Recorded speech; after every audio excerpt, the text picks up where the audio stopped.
Hello everyone, this is doctor Monisha. Welcome back to my channel self learning. जो UGC NET education की हमारी classes चल रही हैं उसमें आज हम पढ़ने वाले हैं वेदांत दर्शन के बारे में। कल हमने सांख्य दर्शन पढ़ा था। अगर आपने वो क्लास नहीं अटेंड करी थी, आपने नहीं देखा है तो आप वीडियो देख सकते हैं, आपको वीडियो मिल जाएगा। ठीक है। जो भारतीय हमने जो एजुकेशनल स्टडीज के बारे में हमें पढ़ना है उसमें आपको दो दर्शन पढ़ने हैं, एक भारतीय दर्शन और पाश्चात्य दर्शन।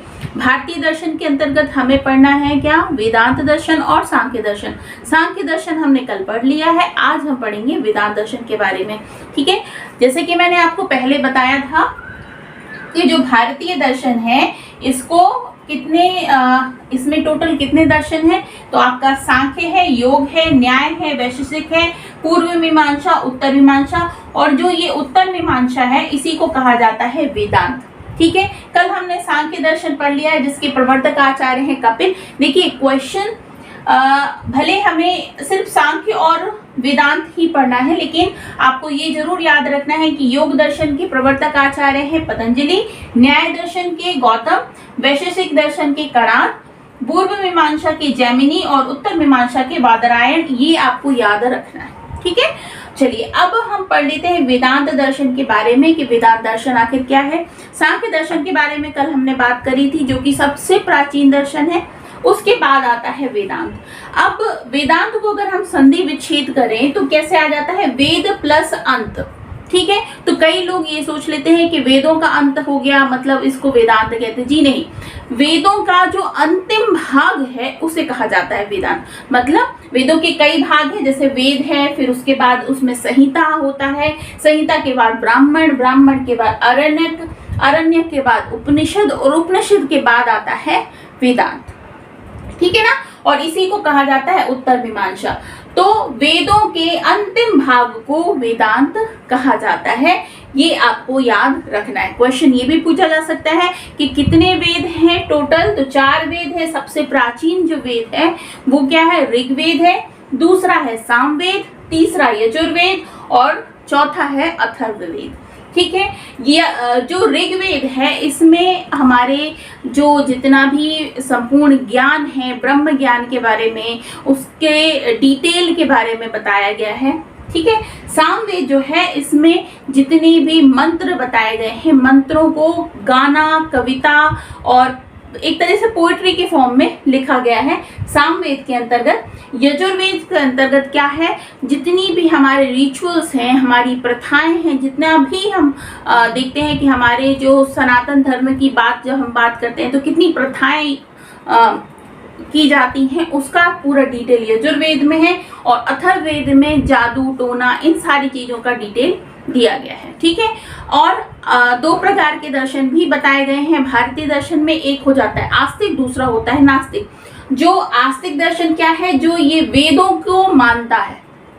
ठीक है। वेद जो भी लिख रहे हैं, जो भी कह रहे हैं, वेदों में जो कुछ भी है वही सत्य है, ये मानता है, तो वो दर्शन आस्तिक है। और जो वेदों को नहीं मानता, वेदों में जो लिखा हुआ है उसको सत्य ना मानते हुए किसी और सत्य की बात करता है, वो नास्तिक दर्शन है। ठीक है। तो ये सारे जो दर्शन है ये सारे क्या है? आस्तिक दर्शन के अंतर्गत आते हैं, यानी कि ये वेदों की प्रामाणिकता को सत्य मानते हैं। नास्तिक दर्शन में कौन कौन से दर्शन आते हैं? तो आपको मैंने पहले भी बताया है, बौद्ध दर्शन, फिर आता है आपका जैन दर्शन और फिर आता है चारवाक। ठीक है।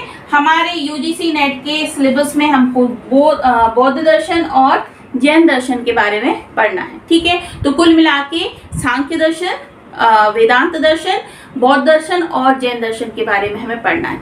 चारवाक दर्शन के बारे में हमें अपने सिलेबस के अंतर्गत नहीं पढ़ना है। कुछ लोग चारवाक दर्शन को दर्शन की कैटेगरी में नहीं लिखते क्योंकि ये सुखवादी दर्शन है। क्वेश्चन ये पूछा जा सकता है सुखवादी दर्शन कौन सा है? तो सुखवादी दर्शन जो है वो चारवाक दर्शन है। ठीक है। चलिए अब हम वेदांत को बहुत अच्छे से पढ़ लेते हैं। वेदांत के बारे में, वेदांत में क्या लिखा गया है, शिक्षा में इसका क्या महत्व है, उसको हम समझ लेते हैं। चलिए अब हम शाखाएं देख लेते हैं। वेदांत की जो शाखाएं हैं वो कौन कौन सी हैं? तो सबसे पहले आ जाती है अद्वैत वेदांत। अद्वैत का मतलब क्या हो जाता है? एक। मतलब जैसे कल हमने सांख्य में पढ़ा था, इसमें हमने पढ़ा 25 तत्वों के बारे में पढ़ा, लेकिन वहां पर द्वैत की बात हो रही थी कि मतलब पुरुष और प्रकृति दो महत्वपूर्ण सत्ताएं हैं। लेकिन जब हम बात करते हैं अद्वैत की, तो यहाँ माना जाता है कि इस पूरी सृष्टि में केवल एक ही सर्वोपरि सत्ता है, उसको कहा जाता है ब्रह्म। बाकी सब ब्रह्म की शक्ति से ही संचालित होते हैं। जब एक ही सर्वोपरि सत्ता मानी जाएगी वो कहलाएगा अद्वैत, है ना। वहां दो द्वैत का मतलब दो से हो जाता है, दो का कोई जिक्र नहीं है, केवल एक ही ब्रह्म है, ठीक है। तो ब्रह्म को एक मानने वाली सत्ता को अद्वैत वेदांत कहा जाता है। और इसके जो प्रवर्तक आचार्य हैं वो शंकराचार्य जी हैं। विशिष्टाद्वैत, अब क्या हुआ कि अपने अपने विचार लोगों ने व्यक्त किए अपने अपने हिसाब से। जैसे मैंने आपको दर्शन के बारे में भी ये बताया था कि दर्शन जो होता है वो ये नहीं होता है कि भाई मुझे कोई व्यक्ति है उसके थॉट्स अच्छे लगते हैं, उसकी थॉट प्रोसेस अच्छी लगती है तो मैं उसको फॉलो कर रही हूँ, तो इसका मतलब कि उसने जो कुछ भी कहा है उसको मैं अटूट सत्य मान लूँ, तो मैं दार्शनिक कभी नहीं बन सकती। लेकिन अगर मेरे विचार में, मेरे मस्तिष्क में इस तरह से प्रश्न आते हैं कि ऐसा ही क्यों, ऐसा क्यों नहीं, इस तरह से क्यों नहीं, ठीक है। तो शंकराचार्य जी के जो थॉट्स थे उसके हिसाब से अद्वैत वेदांत की फिलॉसफी उन्होंने दी। इसी तरह से कुछ और थॉट्स बने, अपने विचार रखे और अपने विचारों के बाद उसको एक्सप्लेन किया, तो एक और वेदांत की शाखा बनकर निकल कर आई विशिष्टाद्वैत, ठीक है। विशिष्टाद्वैत के जो प्रवर्तक आचार्य हैं वो रामानुज जी हैं। फिर आता है इसी तरह से द्वैताद्वैत माधवाचार्य, द्वैताद्वैतवाद निम्बार्क और शुद्धाद्वैतवाद ये वल्लभाचार्य, ठीक है। तो पहला शंकराचार्य, विशिष्टाद्वैत रामानुजाचार्य, द्वैताद्वैत माधवाचार्य, द्वैताद्वैतवाद निम्बार्क और शुद्धाद्वैत वल्लभाचार्य, ठीक है।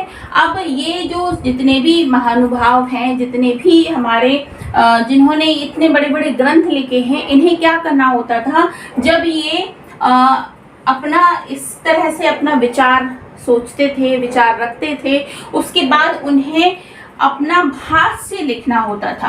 भाष्य जो कुछ भी लिखते थे ना, लिपिबद्ध करते थे, उसे भाष्य कहा जाता था, ठीक है। तो वो किस फॉर्म में लिखते थे, तो अपने प्रमुख ग्रंथ जो हैं वो ग्रंथ उपनिषद, पहला ग्रंथ क्या हो गया उपनिषद, ठीक है। फिर हो गया भगवत गीता, फिर हो गया ब्रह्म सूत्र और फिर हो गया प्रस्थानत्रयी। इस फॉर्म में ही लिखा जाता था, ठीक है। देखिए प्रमुख ग्रंथ अगर वेदांत के माने जाए तो कौन सा हो जाएगा उपनिषद, जो टोटल 108 उपनिषद हैं। भगवत गीता के बारे में सभी जानते हैं। ब्रह्म सूत्र भी एक ग्रंथ है और प्रस्थानत्रयी भी ग्रंथ है। लेकिन अगर तीनों को कंबाइन कर दिया जाए, किसको उपनिषद, भगवत गीता और ब्रह्म सूत्र तीनों को कंबाइन कर दिया जाए, तो उन तीनों के कॉम्बिनेशन को अगर एक ग्रंथ में डाल दिया जाए तो उसको कहा जाता है प्रस्थानत्रयी, ठीक है। तीनों के सामूहिक रूप को प्रस्थानत्रयी कहा जाता है। क्वेश्चन ये पूछा जाता है, जो भी स्टूडेंट्स नोट्स बना रहे हैं वो नोट कर लीजिएगा कि प्रमुख ग्रंथ में ये ग्रंथ है, चौथा आ जाता है प्रस्थानत्रयी जो कि इन तीनों का कॉम्बिनेशन है, ठीक है। अब उपनिषद जो है वो क्या आ जाता है, आपका पहला जो आता है उपनिषद, ये श्रुति प्रस्थान है। श्रुति प्रस्थान मतलब क्या, सुनकर, ठीक है, सुनकर लिखा गया है। फिर उसके बाद में भगवत गीता जो है वो स्मृति प्रस्थान है, ठीक है। और फिर जो ब्रह्म सूत्र है वो न्याय प्रस्थान है, ठीक है। तो ये आपको याद रखने हैं क्योंकि ये प्रश्न बनते हैं और प्रश्न इनसे पूछे भी जाते हैं, ठीक है। तो जब भी ये जैसे शंकराचार्य हैं, रामानुजाचार्य हैं, माधवाचार्य, निम्बार्काचार्य, वल्लभाचार्य, जब भी ये कुछ अपने विचार रखते थे तो वो उपनिषद, ब्रह्म सूत्र, प्रस्थानत्रयी, भगवत गीता, इन सभी के विचारों को लेकर अपना भाष्य लिखते थे। तब इनका अपना एक ग्रंथ बनता था, अपना एक विचार ये सबके सामने लेकर आ पाते थे, ठीक है ना। तो ये बात आपको नोट कर लेनी है, याद कर लेनी है। इनसे प्रश्न कैसे कैसे बन जाएंगे वो भी आप समझ जाएंगे, किस तरह से प्रश्न बन सकते हैं, ठीक है। आगे मैं आपको वेदांत के बारे में समझा देती हूँ कि वेदांत का जो शिक्षा दी जाती है वेदांत के अनुसार, वो शिक्षा किस तरह से समझाया जाता है उसको, ठीक है। चलिए बढ़ते हैं आगे। चलिए अब बात करें हम कि वेदांत दर्शन के बारे में हमने अभी जो चर्चा करी है मेन उद्देश्य है क्योंकि हमें पढ़ना है कि शिक्षा में इनका क्या योगदान है, कि शिक्षा किस तरह से ये देते हैं। ठीक है, तो इसके मेन कॉन्सेप्ट को हमें समझना बहुत ज़रूरी होगा। मैं एक बार आपको फिर से बताना चाहती हूँ कि हमारा जो सब्जेक्ट है वो एजुकेशनल फिलॉसफी है, मतलब शिक्षा के संबंध से ही जोड़ते हुए हम सारी फिलॉसफीज को देखेंगे। बाकी बहुत डिटेल में, क्योंकि अगर हम एक ही फिलॉसफी को बहुत डिटेल में पढ़ें तो कितने सारे ग्रंथ हैं जो हमें पढ़ने पड़ जाएंगे, लेकिन हमारा मेन फिलॉसफी पढ़ने का उद्देश्य नहीं है। ठीक है ना, इसको ध्यान में रखते हुए ही आपको अपनी जो भी स्टडी है वो करनी है। ठीक है, अब देखिए वेदांत के अनुसार जब हम शिक्षा की बात करते हैं तो यहाँ पर जो शिक्षा का मुख्य उद्देश्य है वो क्या है, मोक्ष की प्राप्ति करना। ठीक है, अब ये मोक्ष किस चीज का नाम है वो भी हम समझ लेते हैं। यहाँ पे दो मुख्य टर्म्स की बात की जाती है, परा और अपरा। अब ये परा और अपरा क्या है, देखिए परा का अर्थ होता है आध्यात्मिक तत्व से, जो कि स्पिरिचुअल जो भी बातें कही जाती हैं, जो स्पिरिचुअल थॉट्स के बारे में बात की जाती है, स्पिरिचुअल ज्ञान के बारे में बात की जाती है, वो कहलाता है परा। ठीक है, दूसरा कॉन्सेप्ट है अपरा, जिसको कहा जाता है भौतिक, मतलब जो कि ये फिजिकल वर्ल्ड जो दिखाई देता है, जो समझ में आता है, सामने हम जिसको टच कर सकते हैं, देख सकते हैं, स्पर्श कर सकते हैं, जो ये सारे जगत के बारे में बात की जाती है वो कहलाती है अपरा। ठीक है, दो मुख्य रूप से टर्म्स हैं, आपको वो समझ लेना चाहिए। तो एक तो शिक्षा दी जाती है परा के रूप में, मतलब आपको वो आध्यात्मिक शिक्षा दी जाए जिससे कि आप आध्यात्मिक जगत से जुड़कर अपने जो अल्टीमेट गोल बताया गया है मोक्ष की प्राप्ति करना, उधर आप अपना ज्ञान प्राप्त कर सके। दूसरा होता है अपरा, मतलब आप अपने भौतिक जगत, जो आपकी भौतिक जगत है, हर एक व्यक्ति है, जो एक जीव है, उसका सर्वाइवल के लिए उसको इस भौतिक जगत की जानकारी भी चाहिए, उसमें उसको रहना है, उसको अपना जीवन यापन भी करना है, अपने परिवार का भी जीवन यापन करना है, तो उसको इस जगत के बारे में जानकारी अर्जित करनी है। तो इस भौतिक जगत के बारे में जानकारी अर्जित करेगा, वो फील्ड कहलाएगी उसकी अपरा। ठीक है, ये बिल्कुल क्लियरली आपको समझ में आ जाना चाहिए। अब यहाँ पर थोड़ा वेदांत फिलॉसफी के बारे में हम समझ लेते हैं कि इनका मेन कॉन्सेप्ट क्या है। तो एक कॉन्सेप्ट देख लीजिए, यहाँ पर बात की जाती है कि ये पूरा जो ब्रह्मांड है वो एक ही है, मतलब एक ही शक्ति से ये सारी ही सृष्टि जो है वो रची गई है। मतलब अगर मैं इसको, इस पूरे एक गोले को क्या मानूं, ब्रह्मांड को अगर मैं मानूं, तो ये जो पूरा ब्रह्मांड है वो केवल एक ही शक्ति से चलायमान है, जिसको कहा जाता है ब्रह्म। ठीक है, और उसमें इतने सारे जो अलग अलग जीव जंतु कण ये सब कुछ भी हैं, वो इसी का एक भाग है, जिसको कहा जाता है जीव, जिसकी जीव की जो स्थिति है वो अलग नहीं है ब्रह्म से, वो भी क्या है, ब्रह्म का एक भाग ही है। तो इसको कहा जाएगा, ये है जीव आत्मा, और ये कहलाएगा ब्रह्म है, जो कि ब्रह्म के अंतर्गत ही आता है। ठीक है, इसीलिए क्योंकि ओनली वन एलिमेंट की बात यहाँ पे की जाती है, इसीलिए इसे यहाँ पर अद्वैत की बात की जाती है। यहाँ पे दूसरा कुछ है ही नहीं, केवल क्या है, ब्रह्म। तो यहाँ पर हमारा जो कॉन्सेप्ट है वो ये कहा जाता है इस फिलॉसफी के अंतर्गत, जो ईश्वर है, जो इस पूरी सृष्टि में जो शक्ति है, वही शक्ति एक सिंपल से एक जीव के अंदर भी वही शक्ति विद्यमान है। मतलब मेरे अंदर, आपके अंदर, एक छोटी सी चींटी से लेकर एक बड़े से हाथी के अंदर वही एक शक्ति विद्यमान है। ठीक है, तो हम ब्रह्म की ही श्रेणी में आते हैं, इसीलिए इनका एक कॉन्सेप्ट भी कहा जाता है अहम ब्रह्मास्मि, मतलब मैं ही क्या हूँ, ब्रह्म हूँ। मैं ब्रह्म से कोई अलग नहीं हूँ, मुझसे कोई अलग कोई शक्ति नहीं है, जो कि क्या है, ईश्वर जिसको कहा जाए। एक ही शक्ति है जो मेरे अंदर भी है और जो ईश्वर के अंदर में ही है, वो एक ही शक्ति है, उसे कहा जाता है ब्रह्म। ठीक है ना, तो इस पूरे ब्रह्म के पार्ट के लिए बात की जाती है, ओनली वन एलिमेंट, इसलिए इसे अद्वैत वेदांत कहा जाता है। ठीक है, अब बात कर लेते हैं, जब मैं ही ब्रह्म हूँ तो ये अंतर कैसे, मुझ में तो कोई शक्ति नहीं है, मैं तो चाहूँ तो अपने मर्जी से कहीं जा भी नहीं सकती हूँ, मुझ में कोई ऐसा नहीं है, मुझे लगता है हर किसी व्यक्ति में ऐसा ही लगता है, उसमें तो कोई पावर नहीं है। तो यहाँ पर ये बात उन्होंने एक्सप्लेन की है कि जो ब्रह्म है इसे अपनी सारी शक्तियों का ज्ञान है, सारी शक्तियों के बारे में वह जानता है। ठीक है, तो ब्रह्म और एक जीवात्मा के बीच में ये सारा जो सिस्टम है, ये सारा जो पर्दा है वो क्या कहलाता है, इसे कहा जाता है माया। ठीक है, इस माया के पर्दे की वजह से जो ये आत्मा है ना, ये जीव है जो ये अपनी शक्तियों को नहीं जानता है, अपनी शक्तियों को नहीं पहचानता है। अगर इस पर्दे को हटा दिया जाए, इस पर्दे को मिटा दिया जाए तो ये जीव ब्रह्म में लीन हो जाती है, ये जीव आत्मा भी ब्रह्म में लीन हो जाती है। इसमें भी वही सारी शक्तियां आ जाती हैं और अपने इस माया को हटाकर जीव का लक्ष्य जो ब्रह्म में लीन होना है वो उसे मिल जाता है। ठीक है, तो ब्रह्म जो है वो पराशक्ति कहलाएगी और जो सोल जो है, हमारी जो जीव आत्मा है, वो कहलाएगी अपराशक्ति। ठीक है ना, और ये जो पर्दा है इसे कहा जाता है माया। बिल्कुल क्लियरली आपको ये चीज समझनी चाहिए। ठीक है ना, अब ये कहते हैं कि भाई इस सोल को ब्रह्म तक पहुंचने के लिए, इस माया के पर्दे को हटाने के लिए क्या करना पड़ेगा। तो उन्होंने ये बताया कि आपको ज्ञान प्राप्त करना पड़ेगा। उस ज्ञान प्राप्ति के साधन बताए हैं कर्म योग। आप कर्म के माध्यम से इस ज्ञान को प्राप्त कर सकते हैं। ज्ञान योग, ज्ञान प्राप्त करने के लिए ज्ञान योग के माध्यम से आप कर सकते हैं। और तीसरा साधन बताया गया है भक्ति योग, जिसके कारण से आप इस माया के पर्दे को हटा सकते हैं ताकि ये जीव यहाँ ब्रह्म तक पहुंच सके और उसका जो अल्टीमेट गोल है मोक्ष की प्राप्ति करना, यानी कि सोल का ब्रह्म तक मिल जाना, यही मोक्ष कहलाता है, वहां तक वो पहुंच पाए। ठीक है ना, तो ये बात क्लियर हो गई कि कैसे प्राप्त कर सकते हैं। इसके लिए ज्ञान योग, कर्म योग और भक्ति योग 4 प्रकार के रास्ते बताए गए हैं।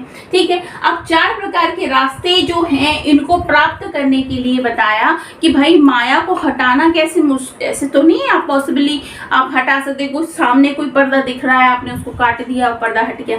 तो उसके लिए उन्होंने बताया कि आपका जो पूरा जीवन है उसको 4 आश्रम में विभाजित करना पड़ेगा, जिसको हम 4 आश्रम कहते हैं ना। हमारे जीवन यापन की जो 4 आश्रम है वो ये हैं कि आपका जन्म हुआ, आपके जन्म की 25 वर्ष तक की जो आयु है वो ब्रह्मचर्य आश्रम कहा जाता है, जिसमें आप ज्ञान का संचार अपने अंदर करते हैं, अपना ज्ञान को अर्जित करते हैं, ग्रंथों का आप अध्ययन करते हैं, अपने गुरु के सानिध्य में बैठकर अपनी जो इंद्रियों का संरक्षण कैसे किया जाता है, ज्ञान कैसे अर्जित किया जाता है, वो आप करते हैं।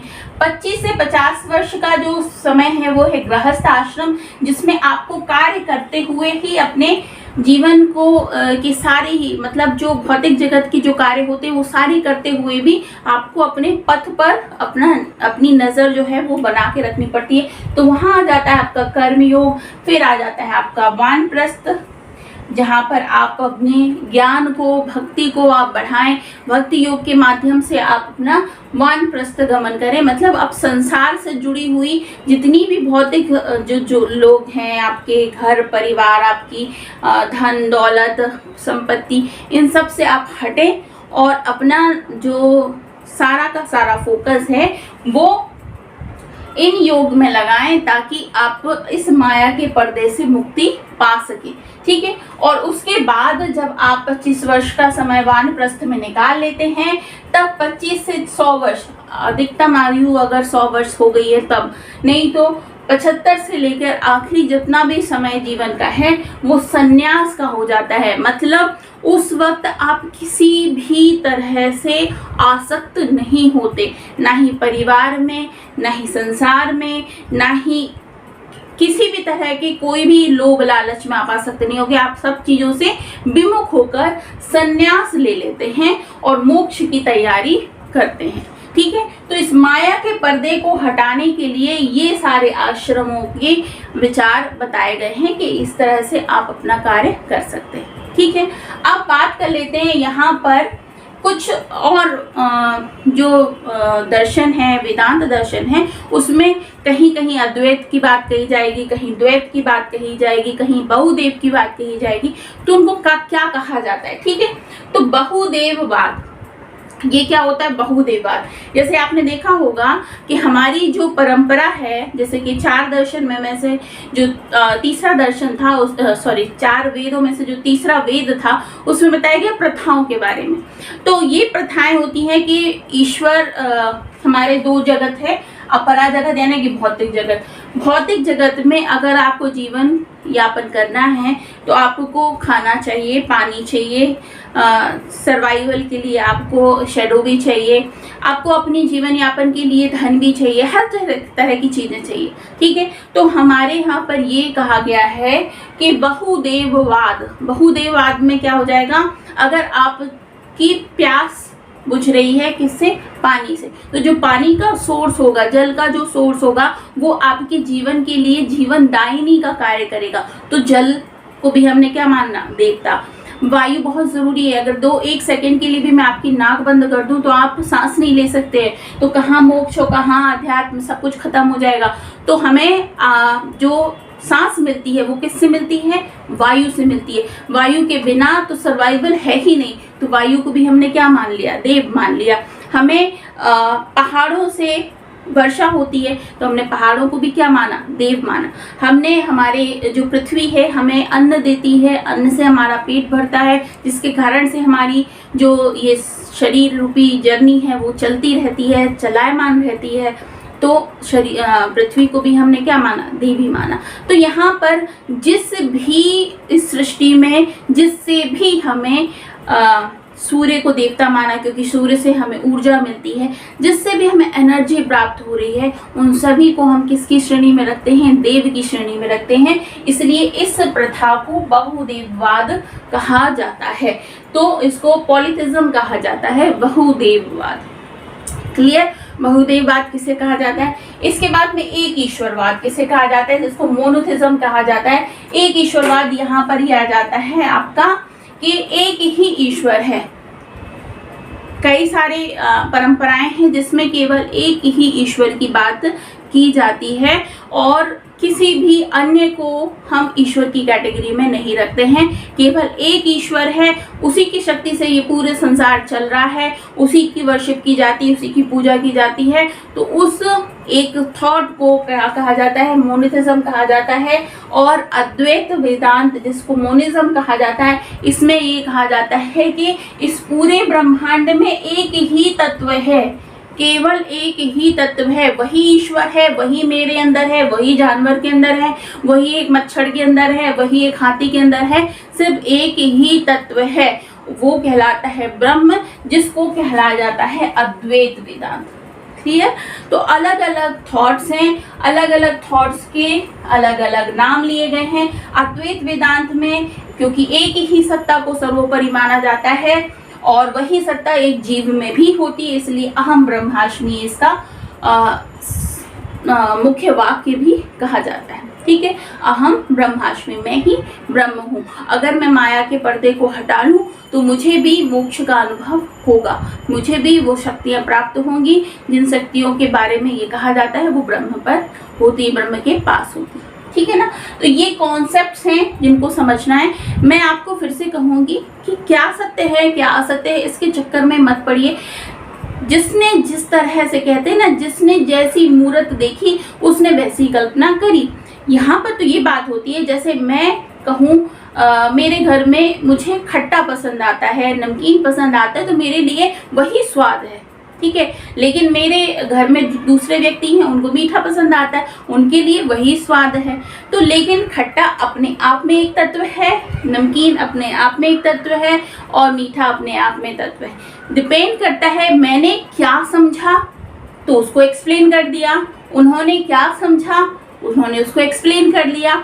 ठीक है, तो यहाँ पर जितना भी कॉन्सेप्ट हमने पढ़ा है वो कुछ व्यक्तियों ने अपने विचार व्यक्त किए हैं, अपने विचारों को रखा है और उस कॉन्सेप्ट को क्योंकि उन्होंने सत्य माना है इसलिए उन्होंने लिपिबद्ध कर दिया। और जो भी व्यक्ति उनसे इत्तेफाक रखते हैं यानी कि उनकी बात को सत्य मानते हैं, इसलिए वो उनकी ही तरह उसी फील्ड को फॉलो करने लगते हैं। ठीक है, जो उनकी बात को नहीं मानते हैं वो या तो दूसरी बात को सत्य मानते हैं या फिर कुछ अपनी राह निकालने की कोशिश करते हैं, अपनी सर्चिंग करना शुरू करते हैं। उसके बाद उनको जो सत्य समझ में आता है उसको भी वो लिपिबद्ध कर लेते हैं, तो वो भी एक कॉन्सेप्ट बन जाता है। ठीक है ना। तो इस में कि क्या सही है क्या गलत है इसमें नहीं पढ़ना चाहिए।